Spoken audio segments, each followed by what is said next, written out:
Okay, so investing in humanity is our theme for this year, enabling a new world order, a new global order, that is. And as we heard, we just announced this new prize by FII Institute. And building on that, with the new global order, there's a new work order, especially the post-pandemic era, where the whole world went under a shock to realize there are more things to life than just work, and the flexible work style concept came to play, and remote working became an essential element, especially in the developed markets, where that became much more important than just the value of the paycheck at the end of the month. And a lot of individuals, our employees, are favoring their flexible work style, their life-work balance versus what they get paid for. And that created a great resignation concept in the West, especially in the developed market. Not so much as we move east to the world, but that changed the whole concept and dynamics of the workplace. And how do companies find that balance between the well-being of their employees versus the well-being of the company, the profit, the end of ROI of the company. And today, I will discuss this with my esteemed guests, taking it to looking at from different perspectives, different industries, and different dynamics of the markets. I'll start from my left, Peggy Johnson, CEO of Magic Leap. If you please give us your perspective on this concept, and then we'll go into the discussion. Sure. So Magic Leap makes a tool that can assist in remote work. It's an augmented reality headset, so you still see your physical world, but we intelligently put digital content into that. And so it actually opens up opportunities to do remote work in new ways that we haven't done. We've been very used to Zoom screens, and so this will really change that experience. Ken Costa, co-founder and chairman of Alvarium Investments. Thank you very much. I mean, the way I see it is when my grandchild asks my son, what did Grandpa mean when he said he was going to work? What does that mean? And I think that is a very key question as to what in the next generation the whole of work is going to be. And we should be very careful, not simply off the back of a crisis in the COVID crisis, to try and formulate what we think is going to happen to that workplace. But what is very important, and I think to choose, as the FII has done, the investing in humanity as being a key part of the way in which we look at the workplace, because in the trade-off between technology and AI and humanity, there is going to be a struggle. But before we give up to the dominance of technology, I think we need to look carefully at what I call living at work rather than working from home. And where you live and where you work, you could be working at your home, you could be working at your desk, but where it is going to become of critical importance, particularly for the well-being of an entire generation of young people growing up. And I think that issue is going to be dominant more than any other.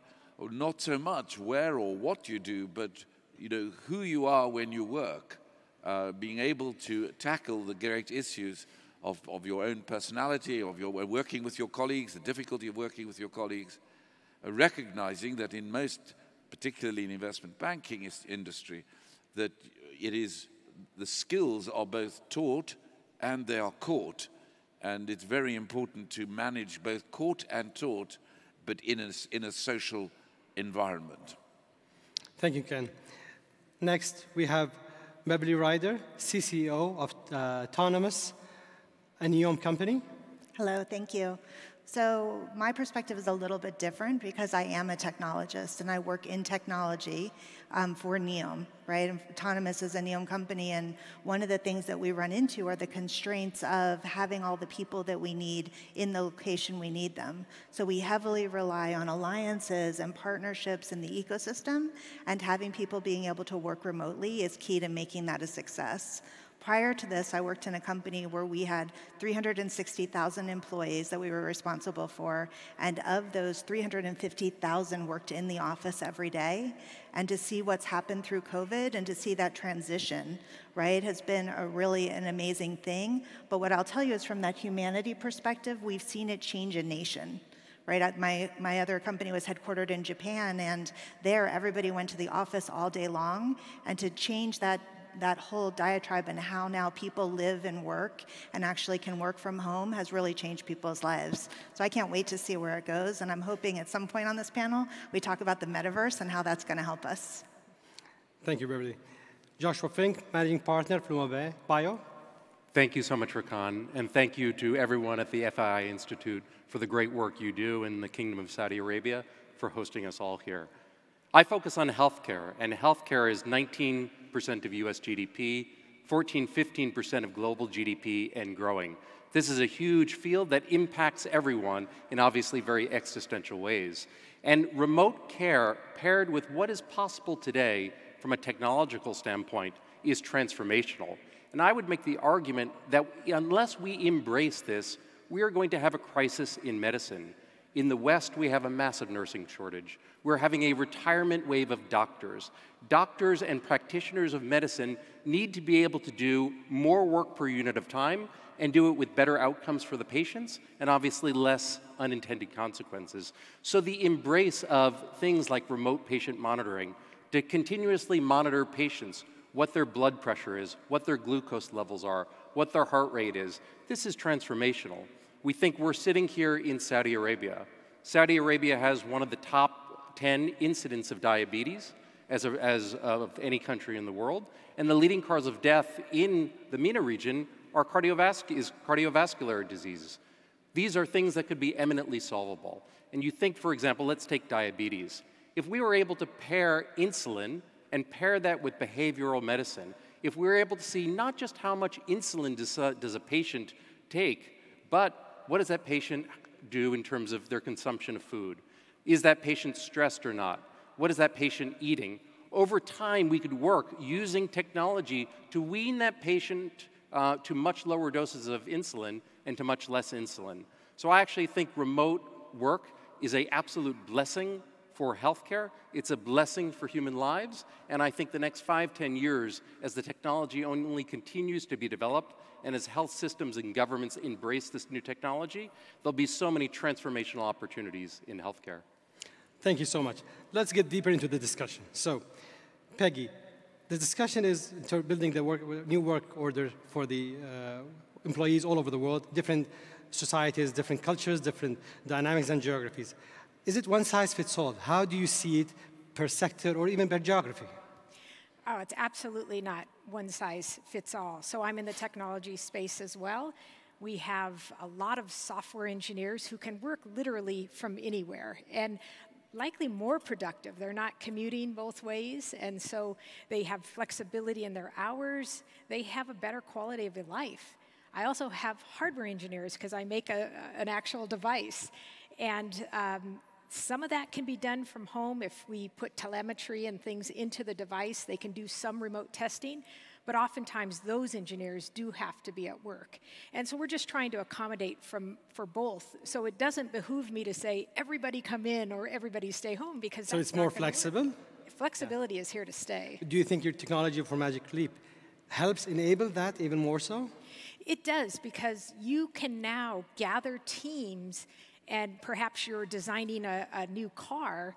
Each of the individuals on that team can be literally anywhere in the world and see the same car in front of them. They can modify the car, they can annotate, they can add data, they can take data away. So it is really opening up new ways to work that we don't even have now. You know, COVID, we've had these yes. Zoom screens, so it's going to be a much more immersive, much more present way of working, even though you are not physically present in the room. Ken, how do you see that with developed market versus developing market? Would you think the same issue would be in Africa, for example? Well, before coming to that, can I just add one thing to that? You see, we have the classic boomer, as I am, and a generation who are Zoomers. And if you ask my generation, what does close of business mean? We would say 9 to 5 or 6 or wherever. If you ask one of my children, what does close of business mean? It's midnight. And that's a day. And the real issue for us on remote working, as indeed it is going to be in the workplaces, wherever they are, is how we are able to restrain the increasing demands of lifestyles that are not threatening mental health. Because without anyone around, if you continue working away from home, you're going to have to work out how it is that you can maintain the productivity, which we're talking about, and at the same time manage to be a human being in that process. That is the key issue for our time. And you asked the question about Africa. I chair the largest private equity group in Africa. And there, of course, they are space constrained. There always have been. The number of offices have not been able to keep up with the productivity of the people. So in those cases, working from Starbucks or whatever the coffee shop is of choice, or working from a community hall, or it enables that whole new group of people to become so much more productive in the workplace. And I think we do have to then bear in mind that in order to help with that process, we need to think carefully about how we help in education to enable people to have access to Wi-Fi, to the basic elements, to the basic elements. Yes. Beverly. Yes. So, oh, go on. Sorry, go ahead. I was just going to say, to add on, so I was thinking while you were talking about how do we overcome the humanity and not having humanity when everybody's sitting at home by themselves. And it reminds me back, if everybody remembers, when we were all at home in COVID and we still had teams that we had to take care of. All of us had either parents or kids or people that we cared about that were by themselves. And how we did the extra touches to those people, how we reached out and we asked different questions. And I know for me, and I don't know about you, but for me, in that space where people are by themselves or maybe isolating because work allows them to do that now as well, it's so important to change the work conversation to be more broad than just what you're doing that day and what your objectives are. To ask, how was your weekend? How was that trip you took? To have more of that personal interaction from the leadership all the way down to the bottom, and to create that community within that environment. Because just because you're remote, you shouldn't have to feel alone. Building on to that, I think after the pandemic, when we all went online, the 9 to 5 became 24/7 in a way. But so then the balance is still not there. NEOM now is promising the world a new everything, really, not just workplace order. Yes, it is. How do you guys see that element of the future of mankind, per se? Well, can I share that we haven't solved it yet? I think I'm living proof that 24/7 is still happening. But I think that so there's two different pieces. There's one, the expectation of the environment, and the other is the personality. You can't take the person out of the environment either, right? So for me, I'm never going to have balance. It's just part of my DNA. I wish I could. I try to teach it to everybody else, even though I don't have it. But what I really believe is that if we set up the construct, right? Like for NEOM, it's the promise of the future. To me, it's the promise for the world. And if we can set up this new humanity and this new social order where that balance is part of your day-to-day life, and you have all this flexibility, and you take care of one another, and you really look at it from the grounds up that we should be the best of the best because we're starting at scratch, then the rest should come easy to us. I'll turn it to Josh. How is all this helping that individuals, employees, finding their work-life balance, finding their time to find their values and delivering against their values and objectives in life versus delivering on the hours for their work and paycheck? And is that related to industry related as well? I think it's very applicable. I think about the United States, where I understand the healthcare system the best. Before, you really had to be in geographic centers of excellence. You think about the biotech industry. So much of it historically has been Boston, the Bay Area based, to a lesser extent San Diego. I think COVID has completely shattered this. There's clearly still ecosystem benefits of these places, but now I can't tell you the number of terrific companies that are being started all over the country, companies that are being started in Europe. And I think pre-pandemic, it would have been too difficult for them to get to where they are. They've been able, great scientists, great operators have been able to find commercial partners. They've been able to find venture backers in ways that before the pandemic, they were never able to do. And I look, as a born and bred New Yorker, the emerging ecosystem of companies in the medical space in New York City that's emerging, it's terrific. I see Ben Liu in the audience, who is a founder of TrialSpark. I'm an investor in Ben's company. And just seeing this ecosystem grow up in New York is tremendous. And I think pre-pandemic, it didn't have the level of acceleration it has. So it's I think, a strong force for good. And Rakan, just to add on that, I mean, one of the difficulties we have is people talk about a work-life balance, as if there's work on this side and then there's life on this side, and we kind of try and think we can juggle work and life.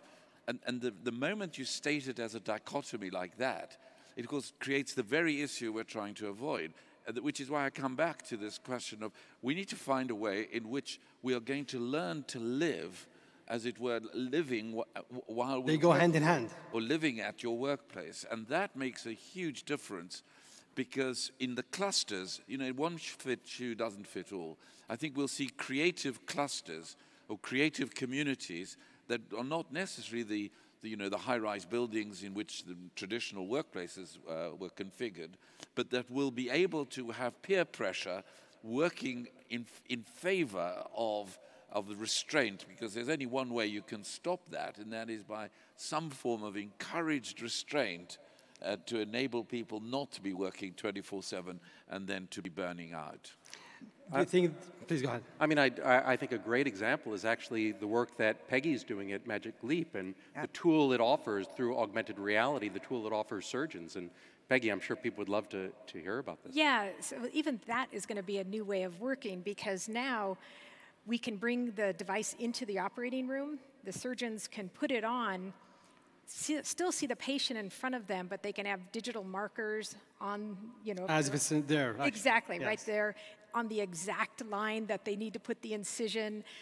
They can actually call in an expert. If you're a young cardiac surgeon and you see something that you're uncomfortable with, you can actually, in the operating room, call in a cardiac surgeon from anywhere in the world who can see what that surgeon is seeing, walk them through what they need to do next. So it's going to change the dynamics of how we work as well when you have that ability to call in an expert. We also have the ability to take the live beating heart imaged and put it in front of the surgeon, and as they're catheterizing the heart, they can do it more accurately because they see a 3D image of it rather than on a 2D screen. So it's going to change even the very nature of how we work with this ability to augment your physical world.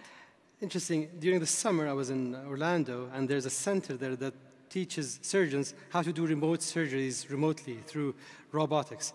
And it was very interesting that they were able to do cross-continent surgeries. So that goes to your point earlier that you can do this and actually saves time in terms of sending the physicians from one country to another, or even in developing markets where they don't even have the technology. You might only need certain basic elements that helps them do this on a remote basis.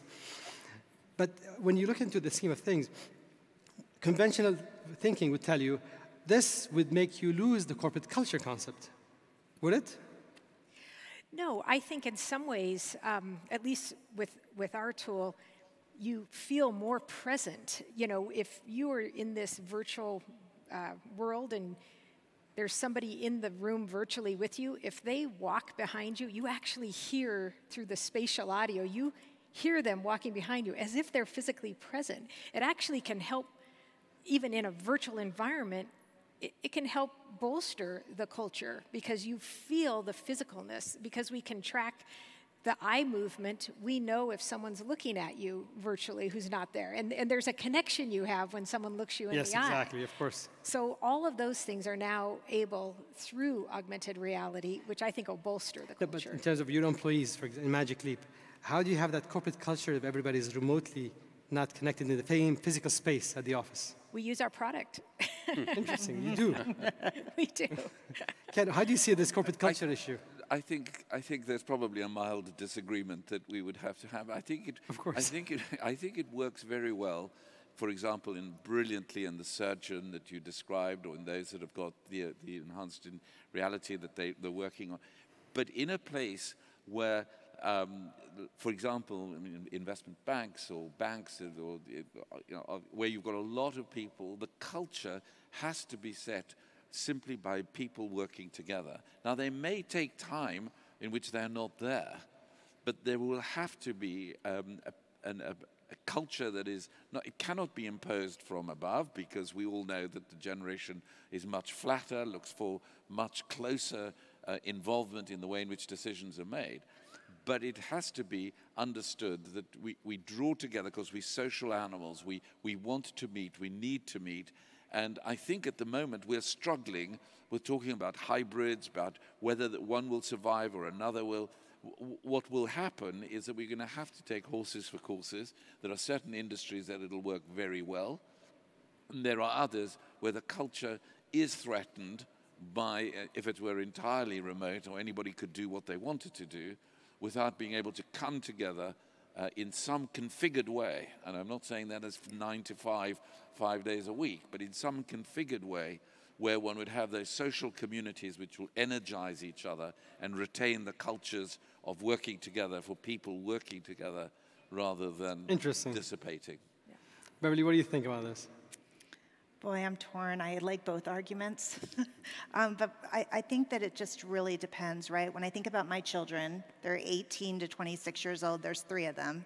I have one that could not live without day-to-day social interaction.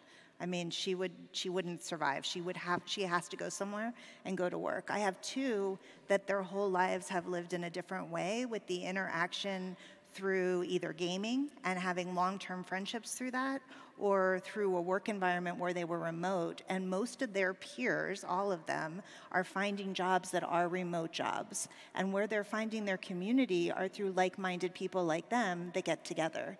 And so they still have community in addition to their family, but it's more over common interests and what they want to do for the future or how they want to give back to the world. It's very altruistic in their communities that are created rather than work-driven. Josh, what do you think about this corporate culture concept, remote versus conventional offices concept? I actually take the view that more is more, that people need time together in person to work together as a group, to discuss things as a group, to foster Socratic dialogue and discussion. This is essential. But then you also need to embrace technology, and you need to embrace the benefits that come with technology of being able to work from any place at any time, from other voices coming into the conversation and being part of the decision-making process. Many more voices than would be possible if you were simply working in an analog setting. So I think we need to all get back to the office. We all need to work together and create a logical process to come up with good outcomes, but we also need to embrace technology. So it's kind of a balancing act between both worlds. And finding how to balance both in kind of the ideal way. And every case, I think, is very idiosyncratic in situations. So industry by industry is different. So the pace is different depending on the industry. Is it safe to say eventually we're all going to be in that field of that flexible work style? It's just a matter of when, depending on the industry? Anybody can answer that, please? I think so. I don't think we'll go back. I think most people believe that as well. We won't go back. There's so many benefits. I would have loved the flexibility when I was a young engineer and I was juggling 3 kids to not have those set hours. And now when I see someone at our work benefiting from that, they're going to stay in the industry longer. Frankly, so many women in my generation who are engineers dropped out because of that struggle. Just trying to do this in a fixed time frame was tough. And if we can offer people flexibility, they'll stay longer, be more loyal. Exactly, but yeah. I like that too. Yay! Well, actually, it's interesting. If you allow me, Ken, a show of hands, who's in favor of remote working versus actual conventional working? Remote working, hands up. Well, half of the room.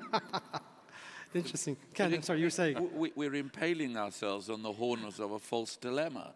I mean, this is interesting. This is not. Again, it's like work and life.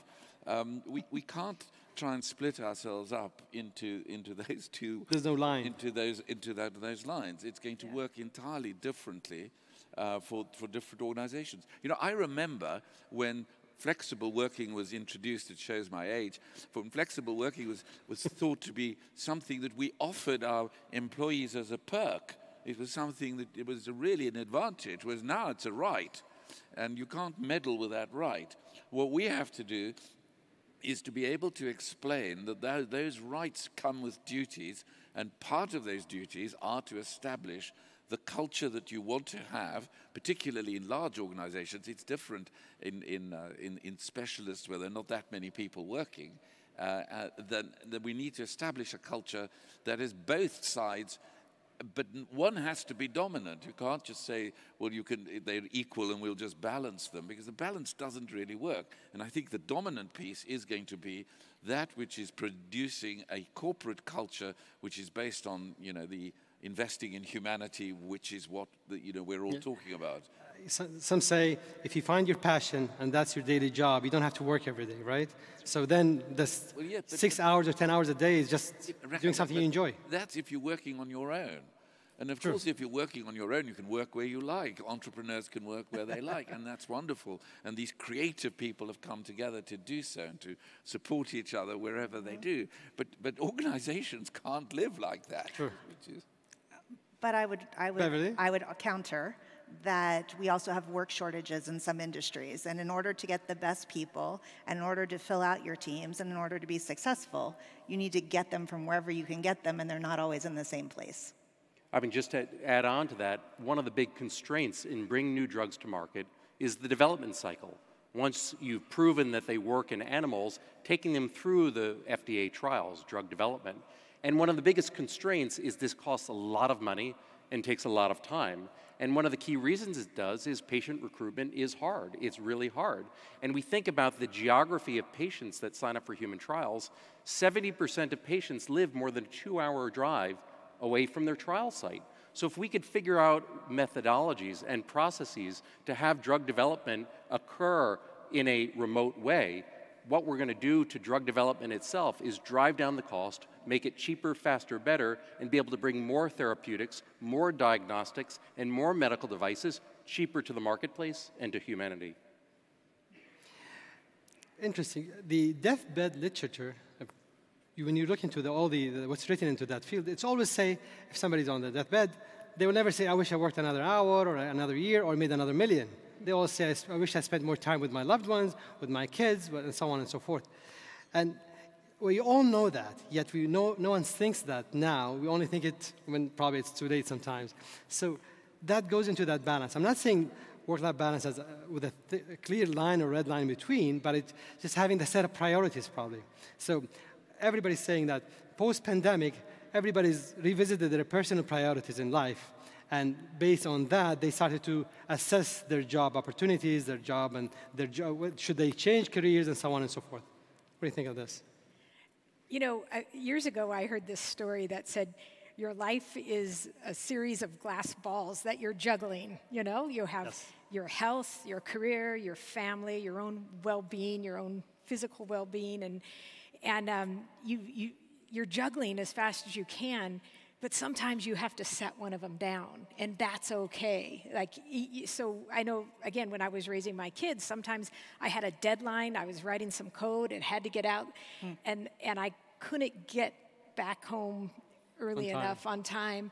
And unfortunately, that's the way it was. But at other times, there was a soccer game at the kids' school, and I wanted to be there, and I had to set the work glass ball down. And I've just tried to live that way, and I want to allow my employees to have the freedom to do that as well, that at times you have to set something aside so you can concentrate on some of the others. I heard the same analogy, except for the ball for work is made out of elastic, where the family ball is glass. Glass, so that's if you awesome. drop the work, it's fine, it will bounce back up.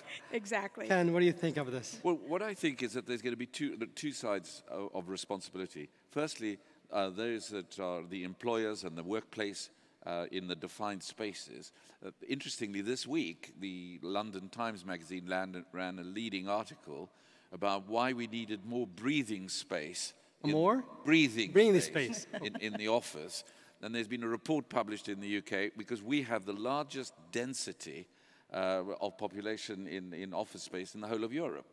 So it's a marginal change, but the suggestion is that you move from 10 square meters to 12 square meters.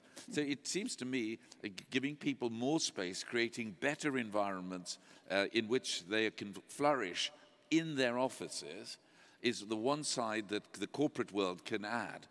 On the other side, we need to help those that are working remotely, because there always will be that portion of it. We'll discuss how long and how much. How it is that there are limitations on the activity. And because we can, AI and all the other advantages, we can work out who's working too much. And we may have to be quite draconian about how often you can keep your computer on at midnight or 1 or 2 o'clock in the morning for a sustained period. Clearly, there are times when you work very hard, sure. But it's not 24/7, 365 days. Of course. So that, I think, is on both sides, where with the corporate world, to establish the good culture needs to these boxes that we had, depersonalized places, hot desking, all that we thought was great advantages actually turn out to be a massive disadvantage. So we have empty offices. And now we're going to have to create the environments where people want to come and enable them also against their own interests, perhaps, to be a bit more disciplined when they are in their homes. Interesting perspective. Yeah, so I don't think it's if you're in an office or if you're at home. I think it's your corporate culture. I've been sitting here thinking about it. I go back to what you said. If you're laying in bed and you're at the end and you're thinking about what you're proud of, you didn't think about how many hours you worked, right? And so I personally have personal stuff going on right now with my parents, and it makes me think about that a lot. And I think that the corporate culture that supports you and makes you feel safe, whether you're working remote or you're working in the office, and knowing that you can take care of your life and that your family is always going to come first, that's not something that comes or goes based on where your location is. So just from that questions perspective, I really think it's about your leader and about the people that you work with and creating a safe environment for each and every one of us. Safe environment is an interesting concept, yes. Yeah. I think what defines the best companies, what defines so many of the best opportunities, are not the commoditized aspects of those organizations, but are the very best people, the very top human capital, and the ability of those organizations to incentivize these people, to retain these people, and not looking to just get the maximum amount for them over a short period of time, but be on a journey with them and grow with them and have these individuals grow with the organization. So I think that's very, again, idiosyncratic. It's very dependent on the specific organization and task at hand. But if we're trying to solve for retention and incentivization of the very top-tier human capital, I think we have to find this right balance for them. I think we have to find the right balance to keep them motivated, to keep them working really hard, and the economic results will speak for themselves. Interesting. We're almost running out of time, so I'll get the final words from each one of you. Building on all what we've been said tonight, and the concept, I mean, we've heard, for example, some of the countries in Europe are looking into 4 days a week working versus the normal 5 days a week. And is that a good thing or a bad thing? And people are not allowed to call their employees during the weekend and so on and so forth. Maybe that's a little bit of extreme. But to conclude on this whole topic, what do you think of the new work order, the flexible work style, in the future? Well, I think it's going to continue to evolve. I don't think it's stopped evolving. But I do think some sort of a hybrid recipe is going to be what we all follow going forward. And I think, as I said, it's going to create more loyalty, happier employees, and I think they'll stay longer. Dan? I think we just need to redefine working from home is a description, but what really matters is living well at work, wherever that is. Interesting. You mean as in spending the hours towards what? Where are you physically and mentally at? Yes. And I think it's a blend of everything. It's really about the people, the capital, making sure you're taking care of your people, and that you give them the options that they need to be successful, and it's individual for every industry and every business. Yeah, I think it's about meeting and exceeding KPIs, and kind of whatever framework works to meet and exceed KPIs, that's the framework that should be embraced. From a corporate perspective, again, finding that balance where the employees of the organizations are being taken care of, while, of course, maintaining the well-being of the organization itself and its KPIs, as you mentioned. Well, with that, we conclude our session. Thank you all for attending, and thank you all for joining me into this discussion. Thank you.